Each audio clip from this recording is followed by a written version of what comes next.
about like food deserts, like these big food deserts where people Yeah, right. don't have the opportunity to have real access to proper foods and proper, Right. to your point, whole ingredients that don't have these kind of terrible byproducts a part of them. Right. I think about, kind of like, I heard a story one time about, it actually might have been Oprah Winfrey, talked about how her mother would buy soda for 99 cents because they couldn't afford milk for $1.99. They would have to go grocery shopping at like the gas store, the gas station, because they have these food deserts, and it's like, the thing about having to go like, what are you going to get at the gas station, a Twinkie for breakfast? It's like terrible diets that's kind of like out of people's control. And it makes me think about the food supply chain in general, but then also how can we build processes that give people the ability who are in maybe these more food desert locations in the Midwest or some areas of the South the opportunity to eat proper foods, and how can we increase that access? Yeah, I mean that's a big fight. You know what I'm saying? That's systemic, and that is that's something that's going to take a lot of people, and it's going to take some infrastructure. I mean, obviously, I don't have the answer. It's just like it's a fight like anything else. You know what I'm saying? It's a social justice issue. It's a human rights issue. You know what I'm saying?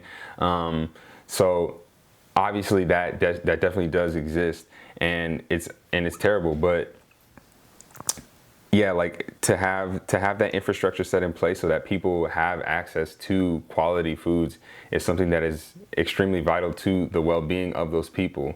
And then we can see that those people who live in those areas are more than likely people of color, low socioeconomic. So I mean, there's trends and there's patterns that are along with this systemic injustice. Yeah. So like any other systemic injustice, it's going to take a lot of people, a lot of effort, and continue determined effort to try and get some stuff set into place so that we that stuff doesn't exist anymore. Yeah, and that just goes to show, right, how connected. You use the word systemic, right? That, and it, how more likely than not, knowing the correlation of socioeconomic status, and how that disproportionately affects minority people, but simultaneously how that socioeconomic inequality leads to the inability to get proper nutrition in school systems, proper nutrition in these food desert locations, and how that is connected in this web of systemic,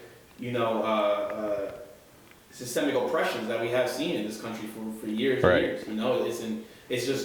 It's embedded in place in so many different locations of our society that, if you don't have the proper food, your mind's not clear. How can you go to study and do all those things properly? And especially when you're thinking about a young person in high school, middle school, trying to go and learn these initial processes, how can they do that clearly if they haven't eaten in 3 days?